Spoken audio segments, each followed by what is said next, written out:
Bueno, muchas gracias, jefa querida. Salud, compañeros, salud. Un año más que los tupamaros necesitamos recordar la figura del Bebe Sendik y su pensamiento fundamentalmente. Y en este centenario, ¿y por qué lo recordamos? Nosotros entendemos que el Bebe debe ser recordado como simiente de realidad de la sociedad posible, de los sueños alcanzables y las derrotas del día a día que tenemos que sobrellevar.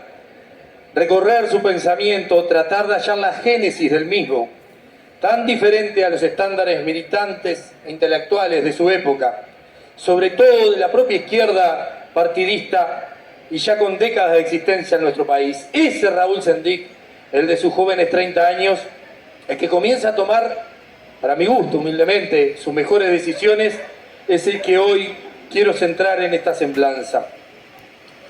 Y siempre digo que me hubiera gustado conocer a ese Raúl, aquel que siendo procurador se entendió que no precisaba más conocimiento que el que había alcanzado para defender a los trabajadores y desertó a la posibilidad de ser abogado. Se despojó de la posibilidad de ser doctor para que su tiempo fuera dedicado a conocer el duro y difícil contexto de los años 50, donde empezaba a asomar en nuestro país, fruto de las nuevas circunstancias, ya sin guerras y con un nuevo orden mundial. Es así que siendo uno más, Raúl, y nosotros lo heredamos, siempre ha sido uno más, esa inquietud lo lleva a conocer y ser uno más en la lucha y la resistencia que emergió como respuesta a los recortes salariales que venían con la vuelta de tuerca de los poderosos, de las multinacionales y de los peores criollos. Eligió el riñón del campesinado, donde llegó a alumbrarse con la llama de los fogones, hechos por peones y peludos, mujeres, niños, aquellos hermanos de Artigas que andaban por el norte del país.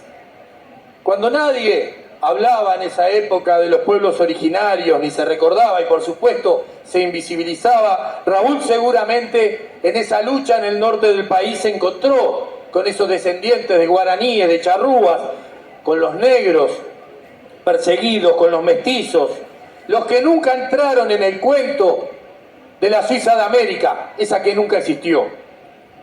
Raúl fue a su encuentro, de manera instintiva y asertiva, dejando a un costado la posibilidad de ir hacia el caldo de cultivo militante donde se daba un crecimiento de la masa proletaria en fábricas e industrias. Raúl desertó ese camino. Galeano decía y sostenía que Raúl fue el hermano más hermano de Artigas, y yo creo que hay una realidad tangible que los envuelve a ambos. Ambos comparten hasta hoy el velo de invisibilidad impuesto por aquellos que han sido dueños del relato y de las imprentas, donde se imprime y donde se ha imprimido ese relato. Ambos comparten lo de antihéroe y el cariño del pueblo. Quienes compartieron con el prócer, incendiaron sus pertenencias rumbo al éxodo, lo tomaron como hermano, como el hermano que era, un ejemplo a seguir. Compartieron lanza y fogón con un trato lícito, y llano y tácito, naides es más que naides. Y en el caso de Raúl, aún no hay mucho querido viejo que he sabido encontrarme que afirma que militó a su lado por el sencillo motivo de estar a su lado, como un acuerdo superior, ético, moral, comprometido y desinteresado. Entonces Raúl cruza el Río Negro rumbo al norte, donde la injusticia tenía cara de niño pobre y enfermo, donde el patrón pagaba con papel de astraza y los latifundios eran la ley y los latifundistas eran los amos. Los desprevenidos de siempre, vieron cómo son, pensarán, como decía Echeverri, ¿no? Otra vez la bableta del latifundio. A esos, una aclaración, aún sigue existiendo en el Uruguay trabajo infantil, trabajo semiesclavo y por fuera de los derechos de los trabajadores.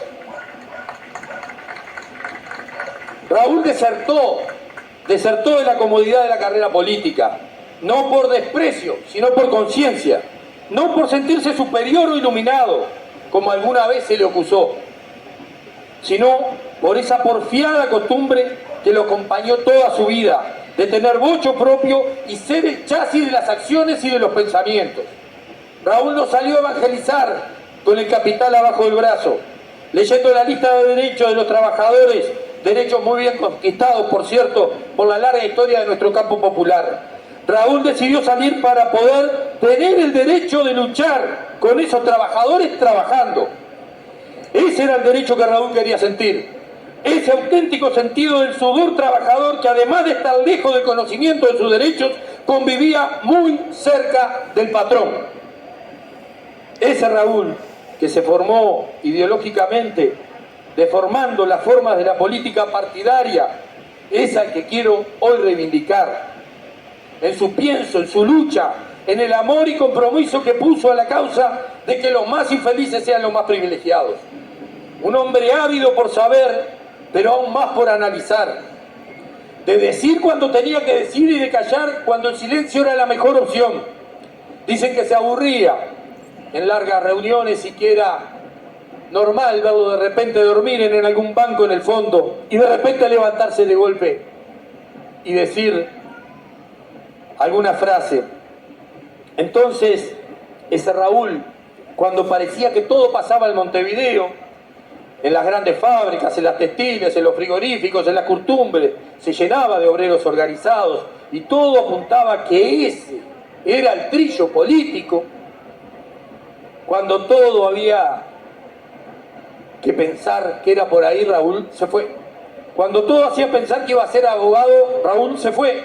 Cuando todo indicaba que sus condiciones lo llevaban a una banca en el Parlamento, Raúl se fue. Desertó esa vida que venía de bandeja y se fue.